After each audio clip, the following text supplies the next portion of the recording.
शिवम त्यागी, मेरा पहला सवाल यही है कि इस देश में 95% देश में कानून व्यवस्था आपके हाथ में है। अब सवाल ये उठता है कि ऐसे खुलेआम योगी आदित्यनाथ को दफन करने की धमकी दी जा रही है, तो मैं भी मानता हूं कि सबसे पहला सवाल तो फिर कानून व्यवस्था पर ही उठना चाहिए और उठ भी रहा है।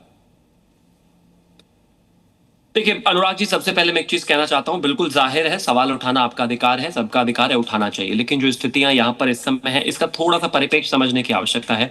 जो लोग इस तरह के नारे लगा रहे हैं, जाहिर है उन पर कार्रवाई की ही जाएगी। परंतु 4 तारीख को आई लव मोहम्मद के नाम से एक प्लाकार्ड बनाया गया और खास तौर पर अगर मैं बात करूं तो कानपुर में जिस तरह की स्थितियां बनी, वहां पर जो जमीन, जो जगह थी जो प्रस्तावित नहीं थी, वहां पर एक टेंट लगाकर आयोजन का समागम किया गया। शाम को ही पुलिस ने बुलाकर वहां पर डीसीपी त्रिपाठी और एक और व्यक्ति थे एडिशनल डीसीपी जो है, उन्होंने बुलाकर दोनों पक्षों की तरफ से जो बुजुर्ग लोग थे उन्होंने आकर मुद्दे को सुलझा दिया और वो आई लव मोहम्मद और बाकी का जो टेंट और जितनी भी सारी चीजें थी जहां पर वो लगनी चाहिए थी वहां पर वो लग गई।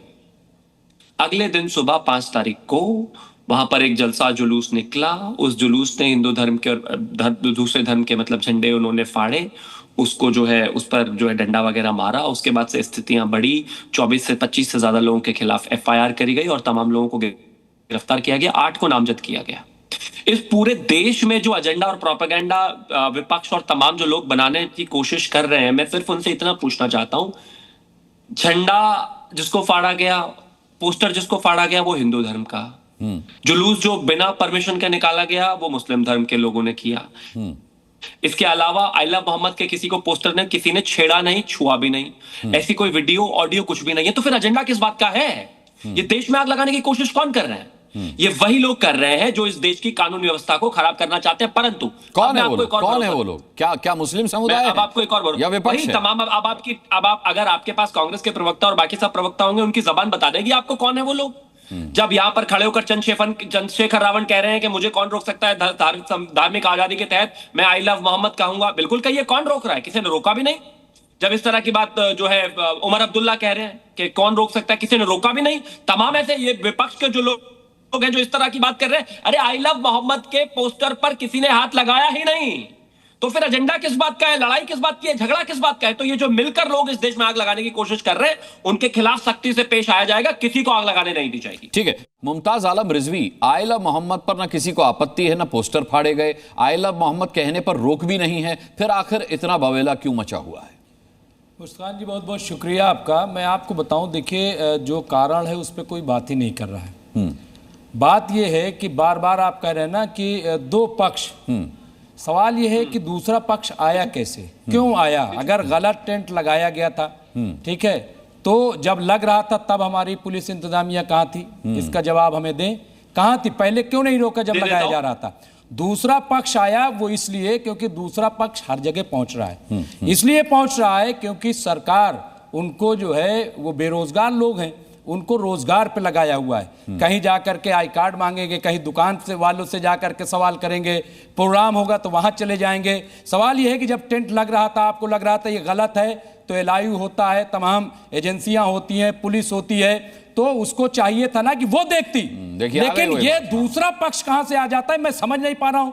ये बार बार दूसरा पक्ष हर जगह, तो क्या दूसरा पक्ष जो है अब वही के कहने पे कार्रवाई करेगी? यानी आपने नहीं, इशारा किस तरफ है? पत्थर मारने वाले भेजे जाते हैं, पत्थर खाने वाले भेजे जाते हैं, किसको दूसरा पक्ष कह रहे हैं? मैं आपको क्लियर साफ साफ बता दे रहा हूं। देखिए, बजरंग दल हो, वीएचपी हो, आरएसएस हो, इन सब के जो छोटे छोटे गिरोह बनाए गए हैं। गिरोह? और ये गिरोह तो नकारात्मक चीज होती है। गिरोह कैसे कह सकते हैं?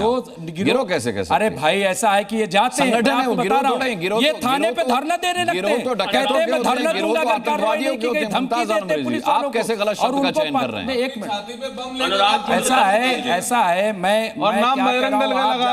स्थिति देख लीजिए। एक मिनट, अरे विनोद बंसल आप मत बोलिए, अभी आता हूं आपके पास। देखिए, मैं इसलिए ये बात कह रहा हूं, अपनी छाती पे बम लेकर आप पढ़ रहे हैं। सुनिए, बाकायदा ग्रुप बने हुए हैं और ग्रुप जो है व्हाट्सएप किया जाता है। ग्रुप ये मान रहे हैं कि सरकारी जमीन पर बिना अनुमति के आप लगा रहे हैं। वो पहले जहाँ नहीं मुमताज जी, वहां पे बिना अनुमति के आप लगा रहे, एक चोरी करो, सीना चोरी करो, ऊपर से प्रोपेगेंडा चलाओ। हटाइए, नहीं हटाएंगे, हिंदुओं के धार्मिक त्योहारों पे खलल डालने की कोशिश करो। एक धार्मिक मामला है, देखिए वो पुलिस वाले जो अफसरान हैं वो डर जाते हैं कि धार्मिक मामला है, और ये जाहिर सी बात है कि गवर्नमेंट, अरे क्या कोई मुसलमानों का त्योहार है क्या? कोई मुसलमानों का कोई पर्व है क्या? कर देते हैं दुर्गा पूजा में तुम लोगों को छाती अड़ाने का, बिल्कुल ही तुम लोगों को दंगा करने का कोई ना कोई बहाना चाहिए। वोट की बात है, आई लव मोहम्मद, मैं 20 बार कह चुका हूं कि देखिए ये डिजाइनर, ये दौर जो है हर साल जब कोई बड़ा दुर्गा पूजा के टाइम पे ही आना है, तो नवरात्र के टाइम पे ही आना है, जैसे रामनवमी के टाइम पे ही आना है, इस तरीके के प्रोपेगेंडा तुम्हें लाना है, फिर तुम विश्व हिंदू परिषद को पाओगे, ये सब बजरंग दल को पाओगे। तो उसी तरीके के डिजाइनर किस तरीके से शाहीन बाग में छाती पीट कर रहे हो तुम लोग? दिवाली में नई चीजें अभी आएंगी, दशहरे में नई चीजें आएंगी, नई लाइटें आ गई हैं, प्लानिंग का आगाज कर रहे हैं। क्या एतराज हो गया? यहीं से प्लानिंग का आगाज कर रहे हैं। मिलादुल नबी का प्रोग्राम होना है, ठीक है, एक दिन पहले वहां पे कह रहे हैं कि साहब वो पहुंच गए, दूसरा पक्ष जो है, और दोनों को बिठाल करके हम कह रहे हैं बहुत अच्छा काम किया पुलिस ने कि दोनों पक्षों को बिठाल के समझा दिया, ठीक है। दूसरे दिन ये हुआ तो दूसरे दिन पुलिस को नहीं होना चाहिए था, दूसरे दिन जो लोग नजर नहीं रखनी चाहिए थी कि कौन लोग हैं जो पत्थर लेकर के हाथ में चल रहे हैं, क्या उनको ये फेलियर है सरकार का, लेकिन सरकार इस बात को मानती नहीं, और इसीलिए हम कहते हैं कि इसमें सरकार भी इन्वॉल्व है। वो चाहती है कि से पहले शिवम त्यागी का काम वाले कहीं जाकर कर्नाटक में भी देखो किस तरीके से गणेश पंडाल में तुम लोगों ने गलत तो मुझे आपत्ति है, एक तो मुझे आपत्ति है, मैंने मुमताज आलम रिजवी के गिरोह कहने पर आपत्ति की, महाराज जी मैं आपके तुम लोगों कहने पर आपत्ति कर रहा हूं। मुमताज आलम रिजवी एक संस्कारी आदमी है, एक सभ्य आदमी है, पढ़े लिखे आदमी, तुम लोग कहकर आप पूरी कम्युनिटी को घेरे में ले रहे हैं, कटघरे में खड़ा कर रहे हैं, ये गलत है। ठीक है, ईशान त्यागी के पास जाऊं उससे पहले शिवम त्यागी जवाब मुमताज आलम रिजवी की बात का। देखिए, सबसे पहले मैं अनुराग मुस्कान जी आपसे एक ही चीज कहना चाहता हूं, मेरी, क्योंकि मैं दूर से हूं तो जाहिर है मेरी बात थोड़ी कम जाएगी, लेकिन फिर भी मैं कोशिश करता हूं। जो भी आपकी डिबेट में कहे कि आई लव मोहम्मद कहने से परेशानी है, रोका जा रहा है, धार्मिक आजादी से रोका जा रहा है, मेरा उन सब से निवेदन है उनके पास इस डिजिटल युग में कोई एक भी ऐसी तस्वीर, फोटो, ऑडियो, वीडियो हो जहां पर किसी को आई लव मोहम्मद लिखने से, प्लाकार्ड लगाने से रोका गया हो? बिल्कुल नहीं। दूसरा, मुमताज आलम रिजवी ने जो कहा कि पुलिस कहां है, पुलिस वहां थी और पुलिस समझदार थी, तभी तो दोनों पक्षों के बुजुर्ग आदमियों को बुलाकर उस टेंट को जहां होना चाहिए था वहां लगवा दिया था, प्लाकार्ड को जहां होना चाहिए था वहां लगवा दिया था। नहीं थी, जाहिर है दूसरे दिन भी थी, लेकिन स्थितियां जिस तरीके से खराब हुई, जिस तरीके से माहौल बदला, मैं आप ही के साथ डिबेट में था, आपको याद है हजरत बल में जब पुलिस थी तो क्या स्थिति थी? पुलिस होने के बावजूद भी किस हद तक जो है मामला और आक्रोश बढ़ गया था। मैं सिर्फ एक चीज कहना चाहता हूं, आक्रोश किस बात का है? किसी के पास कोई एक फोटो नहीं है जिस पर आई लव मोहम्मद के पोस्टर पर कोई किसी को दिक्कत हुई हो, किसी के पास एक वीडियो नहीं है क्योंकि उसके खिलाफ कुछ ऐसा हुआ ही नहीं है।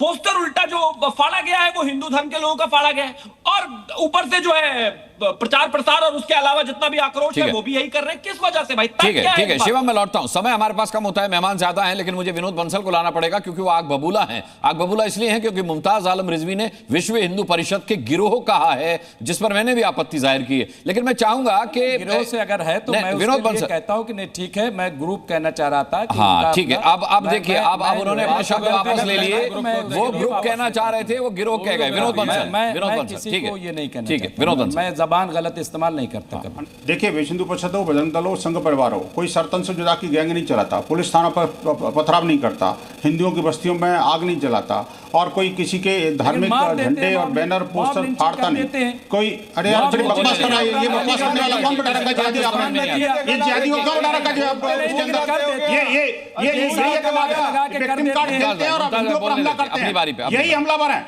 यही हमलावरों के साधक हैं।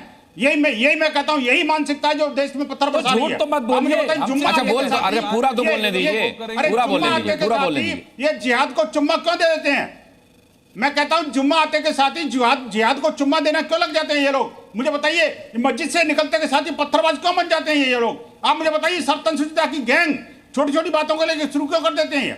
आप मुझे बताइए अनुराग जी कि ये जो आई लव मोहम्मद का जबरदस्ती ढकोसला पीटा जा रहा है, आज से पहले कभी देखा था क्या? पिछले साल कोई आई लव मोहम्मद किसी ने लगाया था क्या? लेकिन षड्यंत्र गहरा है। उस षड्यंत्र को मैं आपके टीवी चैनल के माध्यम से एक्सपोज करना चाह रहा हूं। मैं कहना चाहता हूं, देखिए इनका षड्यंत्र है, आई लव मोहम्मद का पोस्टर लगाऊंगा, अगर किसी ने ऑब्जेक्शन किया तो विक्टिम कार्ड खेलूंगा, और अगर वो मैंने लगा दिया, सक्सेसफुली लग गया, और मैंने ही मान लो गिरा करके जमीन पे फेंक दूंगा, फिर कल को कहूंगा किसी हिंदू ने इसको मेरे मोहम्मद का अपमान कर दिया, पैगंबर का अपमान हो गया, सरतंत्र की गैंग चलेगी। अभी तो देखना आगे आगे होता है क्या। इनके षड्यंत्रों को मैं अच्छी तरह जानता हूं। ये जिस तरह से जिहादी उन्माद देश के अंदर फैला रहे हैं, जिस तरह से अत्याचार और अनाचार पापाचार भारत के पुण्य धरा पर जो है हिंदुओं के विरुद्ध कर रहे हैं, ये इस्लामोफोबिया की आड़ में काफिरोफोबिया का विश्वमन कर रहे हैं। काफिरोफोबिया से ग्रसित लोग हैं ये लोग। मैं कहना चाहता हूं, जिन युवकों को, जिन युवतियों के हाथ में कंप्यूटर, कलम और ताकत होनी चाहिए पढ़ाई की, उनको खंजर और पत्थर पकड़ा दिए जाते हैं। मस्जिद से निकलते के साथ, हम तो मंदिरों से निकलते के साथ प्रसाद बांटते हुए, फूल बरसाते हुए निकलते हैं, और ये पत्थर बरसाते हुए, खंजर चलाते हुए निकलते हैं। ऐसे मौलाना जो कि बरेली के अंदर क्या हुआ, फिर मैं मुझे बोलना पड़ जाता हुआ, इनसे मुझे बोलना पड़ जाता है, नाम मुमताज है और काम जिहाद का करते हैं। ये आगरा में जो हजारों तलवारें लेकर के गए थे, ये कौन लोग थे? चाहते हैं जो हजारों तलवार लेके गए थे, कौन लोग थे? नहीं करूंगा, ये फूल लेकर के गए थे क्या? इनके हिंदू अच्छे सनातनी